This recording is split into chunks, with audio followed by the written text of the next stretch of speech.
dito po sa aklat ng unang Pedro chapter 4 verses 7 to 11. Ang paksa ng mensahe na nais ko pong talakayin sa umagang ito ay Living for God in the Last Days. Yung pamumuhay para sa Diyos sa kahuhulihang panahon. Whether we like it or not, we are now living in the last days of the last days. Not because of sensational headlines, but because the Bible tells us. Hindi lamang sa mga nakikita natin sa mga paligid na sinasabi nila na malapit ng wakas ng mundo, but dahil sa sinasabi ng salita ng ating pong Panginoon. Living in the last days, it doesn't mean to scare us, but it means to sharpen our focus and deepen our commitment. Na alam natin na tayo po ay namubuhay na sa huling panahon, nang ibig sabihin ay hindi sa tayo natatakot, kundi dapat tayo po ay magkaroon ng isang focus, isang malalim na commitment sa ating paglilingkod sa Panginoon. The Bible says, redeeming the time because the days are evil. At ang panahon po natin ay napakaiksi na. Hindi po natin alam kung kailan darating ang ating Panginoon. But ang sinasabi po ng salita ng Panginoon, ang pagbabalik ng Diyos ay gaya ng isang magnanakaw na bigla na lamang siyang darating. Kaya sinasabi sa banal na kasulatan, wala po siyang sinabi kung kailan na taon, kung kailan na buwan, at kung anong pitsa darating ang ating Panginoon. Ang sinasabi lamang ng salita ng ating Panginoon, malapit na siyang dumating. At tayo na po, from the creation, sa mga dispensation na lumipas, we are now in the last days. Tayo na po yung huling generasyon dito sa ibabaw ng lupa. At hindi natin alam yung panahon na yan kung kailan darating ang ating Panginoon. At itinuturo lamang ng Biblia na malapit na ang wakas ng mundo.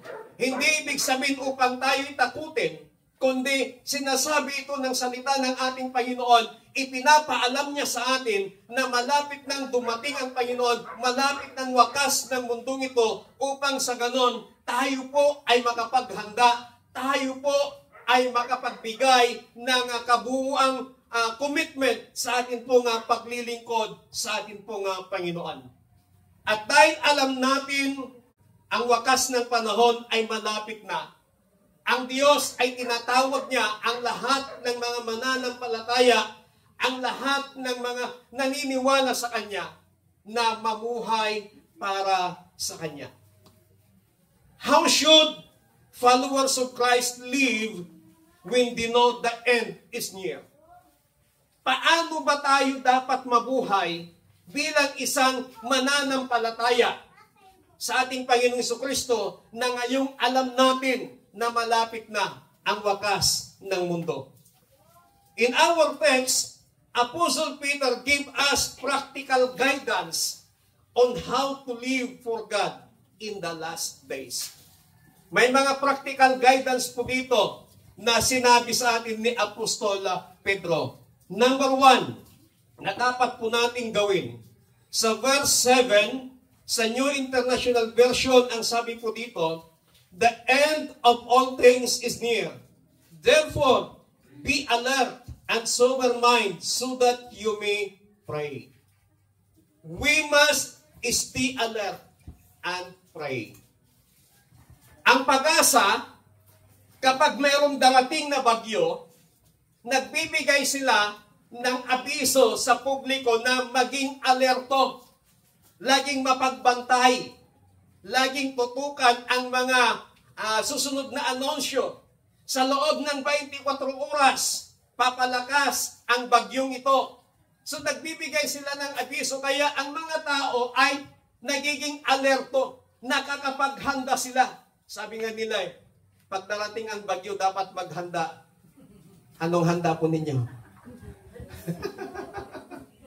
Lechon, spaghetti, ano? So, bakit nagbibigay ng abiso ang pag-asa? Upang ang lahat ng tao ay makapaghanda, lalong-lalo na sa mga lubuging lugar, upang sila'y maagang makalikas at maging ang ating mga pamahalaan mula sa barangay, sa municipal, hanggang sa provincial, kapag andyan na yung bagyo, pumupunta sila sa kanilang mga kababayan at pinapalalahanan na lumikas na kayo, delikado na. Pero meron pa rin mga kababayan na ayaw pa rin lumikas, ayaw nilang iwanan yung kanilang tahanan. Ang Biblia din po ay nagsasabi at nagbabala sa atin na the end of things is near. Ang katapusan ng lahat ng bagay, ang sabi niya, ay malapit na.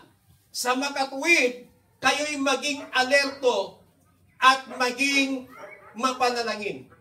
So dito po makikita natin the urgency of times. Yung emergency, yung kahalagahan. The end is near. Alam natin na malapit ng wakas ng mundo. We must not panic. Huwag tayong magpanic, but kailangan nating mag-prepare. Kailangan nating maghanda. Naranasan po namin nalubog. Noong ako po ay umuupa doon sa Almabel Subdivision sa Moncada. Hanggang baywang po ang tubig sa labas at sa loob. Naranasan po namin nakitira. Lumikas kami at may nag-offer ng isang bahay na pwede naming tirhan. Ang hirap pong makitira, wala kang gamit. Kasi mga gamit andon sa bahay na tinitirhan. Lubog. Pero nung sinabing paparating ng bagyo, nung nakita ko na may tubig na, umapo ng tubig sa may ilog, at napunta na doon sa plaza, itinaas ko na po yung mga gamit, itinaas ko na yung computer, lahat, inilagay ko na sa lamisa, at mabuti na lang, at hindi naabot. Ang ibig kong sabihin, nakakapaghanda ka pa. Bagamat huli na yung panahon na naghanda, may mga gamit pa rin nalubog, pero yung mga mahalagang bagay na gamit ay hindi po nalubog. So yun po ang sinasabi ng banal na kasulatan na ngayong alam natin malapit na ang wakas ng lahat ng bagay, huwag kang magpanik kaibigan, but dapat maghanda ka. Ihanda mo ang iyong kaluluwa, ihanda mo ang iyong sarili, ihanda mo ang iyong buhay. Na alam natin na after this life, mayroong buhay na inilaan ang ating Panginoon. The priority of prayer.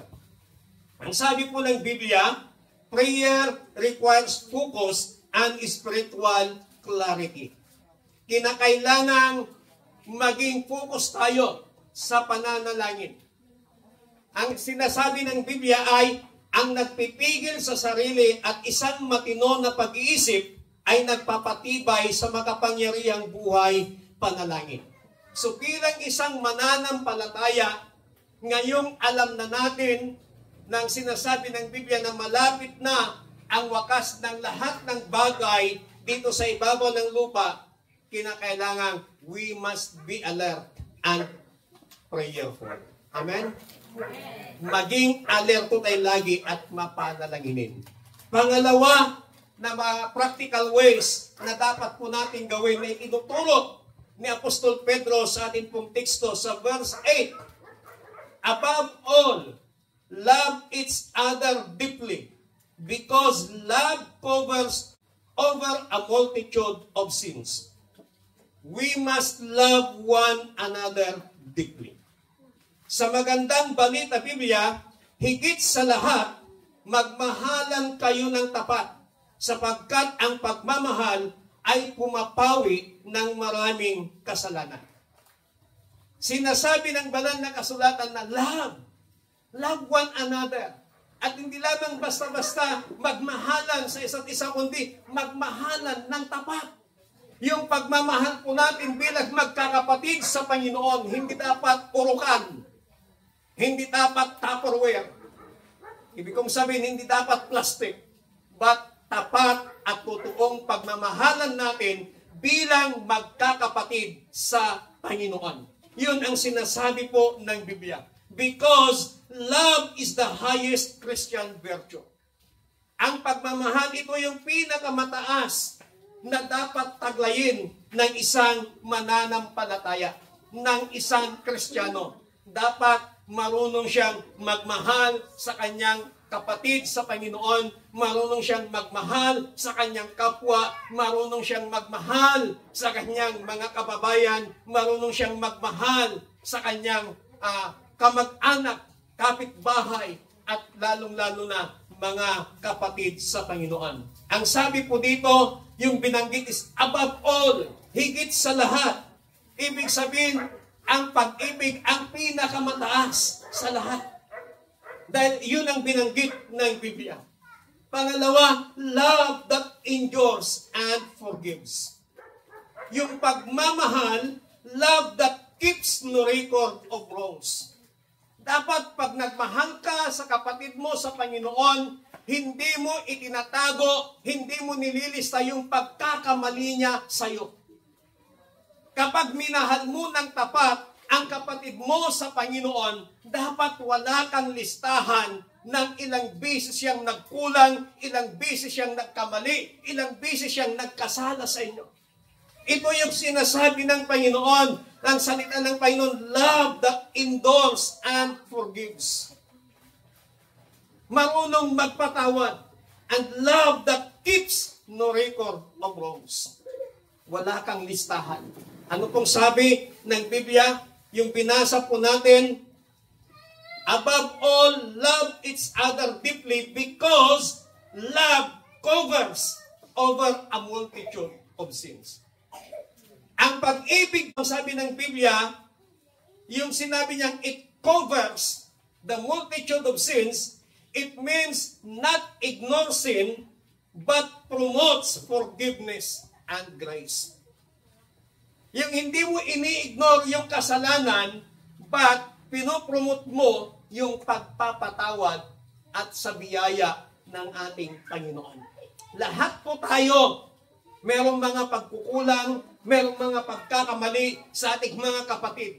But as a believer of Christ, as a followers of Christ, na sumusunod, sumasamba sa Kanya, dapat kahit gaano man kaliit, kahit gaano man kalaki, yung nagawang pagkukulang, yung nagawang pagkakasala ng kapatid mo, ng kapwa mo, matuto kang magpatawad. Amen. Amen. May prinsipyo po tayo. Ang Diyos nga nagpapatawad, ako pa kaya. Maalala po ninyo yung atin pong kinasuhan. Cyber libel. It counts na cyber libel. Nagkaroon ng mga hearing. Naglabas ng warrant. Hindi lamang nakulong dahil maagang nakapagpiyansa. Pero may namagitan sa amin. Sabi sa akin, Tol, gusto ka daw makausap. Nag-usap po kami sa isang restaurant diyan sa Tarlac City. 3 lang kami. Walang nakakaalam. Nag-usap kami. Humingi siya ng tawad. Nung humingi siya ng tawad, pinatawad ko agad siya. Yun lang naman ang hinihintay ko sa kanya. Nung humingi ng tawad, pinatawad ko siya. Nalaman ng aming abogado, nalaman ng aking mga kasamahan, nagalit yung aming attorney. Yes, totoo, na mayroon siyang karapatang magalit kasi abogado namin siya, siyang nagtanggol sa amin. Pero nung pinatawag ko siya, hindi ko sinabi sa kanila, na pagbintangan pa ako, tinanong ako, magkano binigay sa iyo?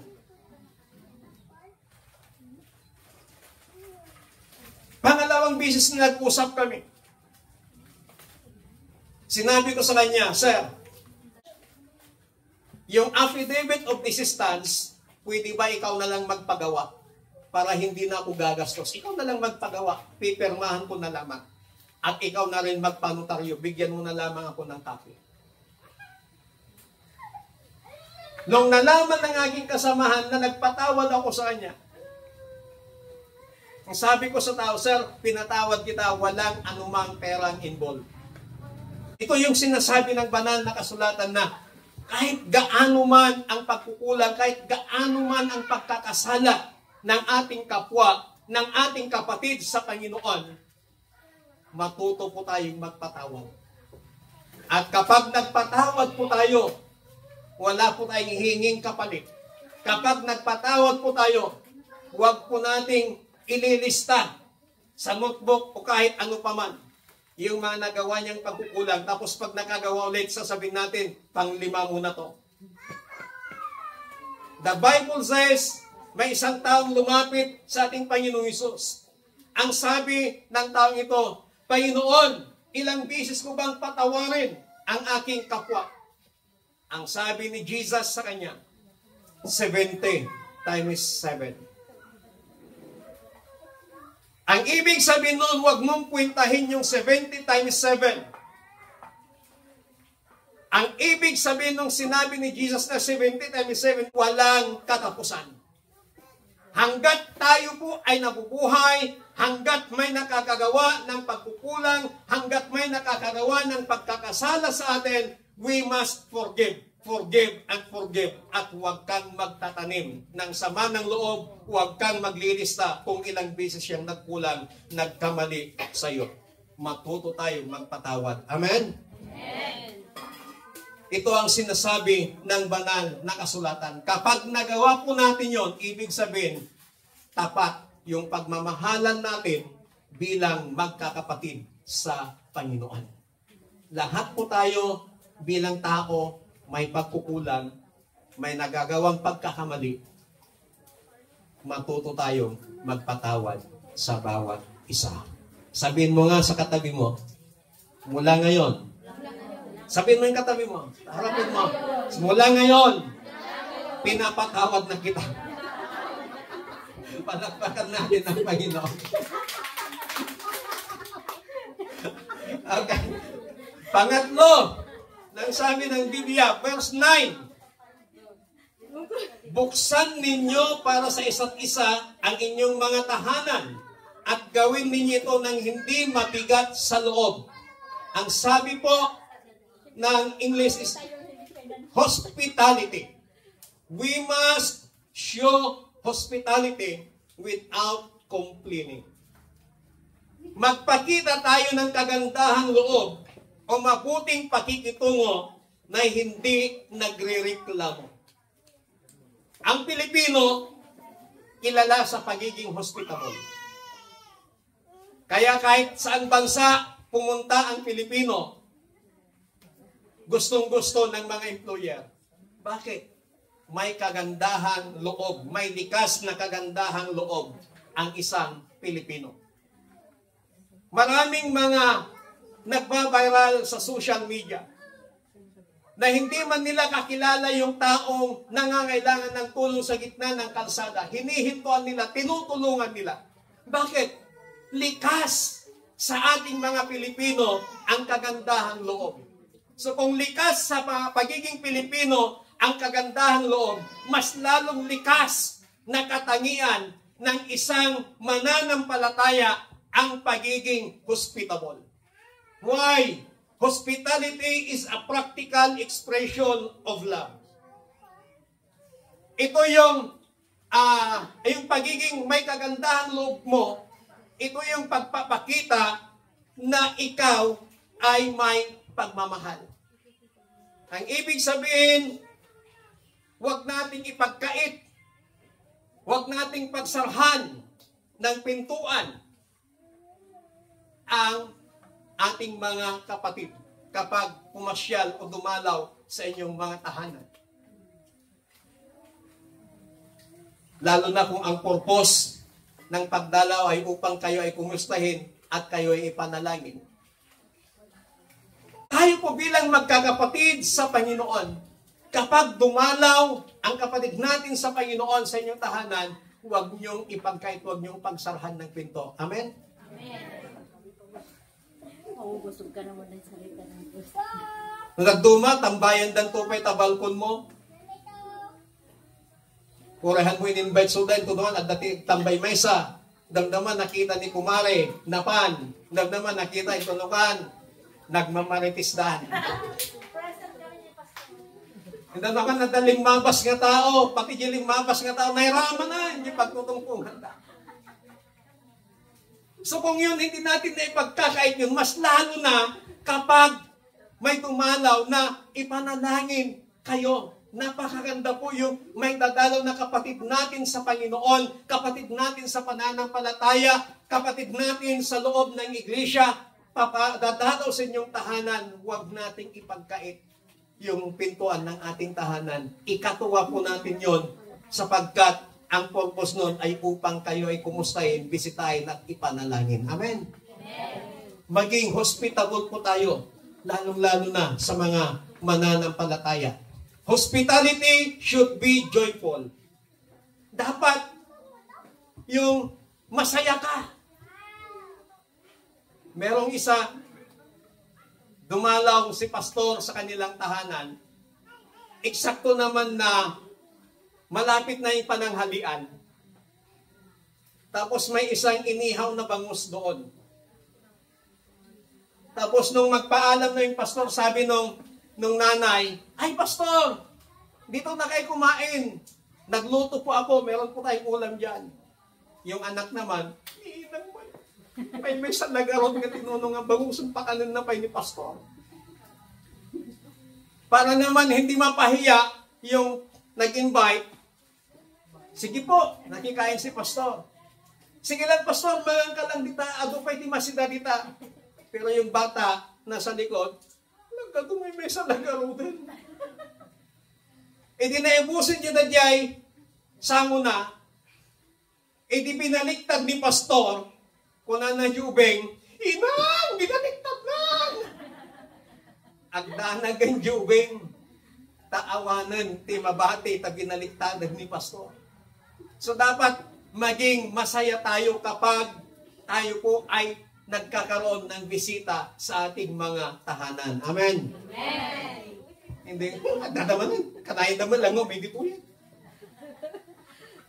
But as Christian, be hospitable.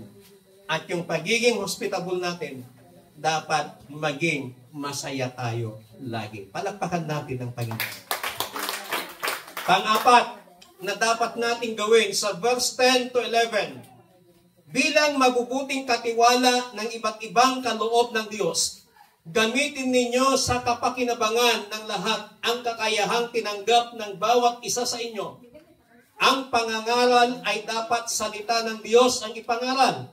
Ang naglilingkod ay dapat maglingkod gamit ang lakas na kaloob sa iyo ng Diyos. We must use our gifts to serve others. Gamitin natin ang ating mga kaloob upang paglingkuran ang bawat isa. Ang sabi ng Biblia, every believer has received a spiritual gifts. Bawat isa po sa atin ay may mga spiritual na kaloob sa atin ng Panginoon. At yung mga kaloob na yon, ang purpose nun ay para mag-benefits ang iba, hindi para sa sarili po natin. Yung mga kaloob na ibinigay sa atin ng Panginoon upang mag-benepisyo ang iba, hindi mag-benefits sa sarili mo. Ang sabi ng Biblia, there are two categories of gift. Unang-una na kategory ng kaloob, speaking. Yung magaling magsalita. Speaking, ibig sabihin yung pagiging magaling mong magsalita, gamitin mo yan para magbahagi ng kabutihan, magbahagi ng katapatan at magbahagi ng salita ng Panginoon. No amin ko mga Kristiyano, dahil kinalaing dangag chismis, iti chismis da, dahil kinaimbag ni Apo Diyos, dahil ayong salita ng ating Panginoon. Yun dapat ang ating ipamanita, ipagsabi sa lahat ng tao. May makikinig man sa iyo, wala. Bahala na kung pakikinggan ka. Basta ang mahalaga na ibahagi mo yung kabutihan at katapatan ng ating Panginoon. Amen? Amen. yung pagtayo po ninyo dito sa mga testimony, ibinabahagi nyo yung katapatan ng Panginoon. Yung mga sinasabi nyo dito, personal ninyong experience yun mula sa Panginoon. Kaya kapag yung nagsasalita dito na nagpapatutuo ng kabutihan, katapatan ng Panginoon sa kanyang buhay, kami namang nakikinig, nai-encourage din po kami. Aba, naranasan yung ganyang kabutihan ng Panginoon, sana maranasan ko din.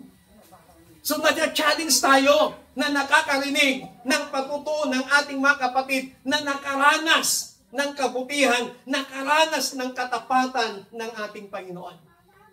Mula kanina sa lahat ng tumayo dito, walang nagsabi na hindi mabuti ang Diyos. Walang nagsabi na hindi tapat ang Diyos. Lahat ng tumayo dito kanina na nagpatutuo, ang lahat ng sinabi nila, yung personal na karanasan nila sa Panginoon, kung gaano kabuti, kung gaano kadakila, at kung gaano katapat ang Diyos na buhay na kanila pong pinaglilingkuran. Amen. Amen. Pangalawang klase ng kaloob na binigay ng Panginoon, serving. Yung paglilingkod. Yung iba dito, tinawag na maglingkod sa gobyerno. Tinawag na maglingkod sa barangay. Tinawag na maglingkod sa Panginoon. May mga pastor, may mga leaders, at sa loob ng church, may kanya-kanyang kaloob ang bawat isa. Purihin ang Panginoon dahil kapag meron tayong okasyon dito, ang lahat nakikita ko, masayang naglilingkod. Ang ibig kong sabihin nun, masayang nag-aayos, nag-aasikaso ng mga bagay na dapat asikasuhin para sa okasyon ng church. May nagbubuluntar, magluluto, anong mga iluluto? Nagtutulong-tulong. So, masayang naglilingkod sa bawat isa. Kapag na lamang may sakit, si ganito, pinapasyalan, ipinapanalangin. Paglilingkod po yun. Napapalakas po yun. Alam niyo ang tao kapag may problema, kahit di mo sabihin, kaya mo yan kapatid, pag tinapik ka lang sa balikat, napapalakas na yung taong may problema. Kasi alam niya, pag tinapik mo yung balikat, ang ibig sabihin nun, kapatid, kaya mo yan. Kapatid, huwag kang sumuko. Kapatid, andito lang. Yan po ang ibig sabihin ng pagtapik sa balikat. Na hindi ka nag-iisa, mayroong sumusuporta sa iyo sa pamamagitan ng panalangin. So kung ano man yung mga kaloob po natin na paglilingkod, maglingkod po tayo sa Panginoon. Yung iba, may mga pumupunta dito, naglilinis, nag-aayos. Paglilingkod po yun sa Panginoon. Iba't iba yung kaloob po natin para hindi magbenepisyo ang ating sarili, kundi magbenepisyo ang iba para sa kapurihan ng ating pong Panginoong Diyos. Panglima at ang panghuli na sinasabi ng banal na kasulatan na dapat po nating gawin ngayong malapit na ang wakas ng lahat ng bagay. Sa verse 11b, upang sa lahat ng bagay siya'y papurihan sa pamamagitan ni Jesucristo sa kanyang kapangyarihan at karangalan magpakailanman. Amen. We must glorify God in everything. Lahat ng ating gagawin, kinakailangang mapapurihan natin lagi ang Panginoon. Lahat ng ating gagawin, walang ibang dapat mapapurihan, kundi ang Panginoon. Hindi ikaw na sasabihin, ang galing-galing ko, no? Ang galing-galing ko. Kung wala ako doon, hindi naman ganyan dyan. Walang dapat mapapurihan, maliban ang Diyos. Maging dito sa church, dapat ang mapapurihan, hindi po ako, hindi po ang city of God, kundi ang Panginoon. Dahil siya ang dapat lang at karapat-dapat na mabigyan ng papuri at parangal sa ating mga buhay. Ang sabi po ng Biblia, in everything we do, kumakain man tayo, umiinom man tayo, o nagtatrabaho, kailangan gawin natin ito para sa kapurihan ng ating pong Panginoon. Kaya sa umaga pong ito, mga kapatid, gusto ng Panginoon na dapat tayo ay laging mapagbantay, laging alerto, laging mapanalanginin, laging mapagmahal, mapagpatawad sa bawat isa, laging naglilingkod sa bawat isa, at laging mapapurihan ang ating Panginoon. Tayo na pong lahat ay tumayo. Muli nga nating awitin yung inawit natin kanina na walang hanggan. Ibigay natin ang lahat ng papuri sa ating Panginoon na ngayong alam na natin na malapit ng katapusan ng lahat ng bagay, ibigay natin sa Diyos ang lahat ng papuri sa ating mga buhay. Hallelujah.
Panginoon, sa umagang ito, marami pong salamat sa iyong masalita na kung saan ay muli mo kaming pinalalahanan na malapit na ang katapusan ng lahat ng bagay, malapit na ang katapusan ng daigdig na ito. Panginoon, tulungan mo kami. Holy Spirit, tulungan mo kami para maihanda namin ang aming mga sarili, ang aming puso, ang aming kaluluwa, upang anumang oras na iyong pagbabalik, Panginoon, kami ay hindi maiiwan, kundi makakasama mo sa lugar na inihanda mo. Na ikaw din ang nagsabi sa inyong masalita na kung nasaan ka, naroon din nawa ang bawat isa sa amin. Panginoon, tulungan mo kami na maging mapagpatawad sa aming mga kapatid. Tulungan mo kami na laging alerto sa lahat ng bagay, maging mapadalanginin. Tulungan mo kami na maging magkaroon ng kagandahang loob sa bawat isa po. At lalong higit, Panginoon, tulungan mo kami na magamit ang aming makaloob na binigay mo sa amin para sa iyong kalwalatian at kapurihan. Salamat po sa inyong mga paalala, sa inyong mga salita. Tunay nga po, Panginoon, na mahal mo kami. Salamat ng marami. Sa inyo lamang ibinabalik ang lahat ng papurit pasasalamat sa tanging pangalan ng aming Panginoon Jesucristo. Ang lahat ay magsabi ng Amen. Palakpakan natin ang Panginoon.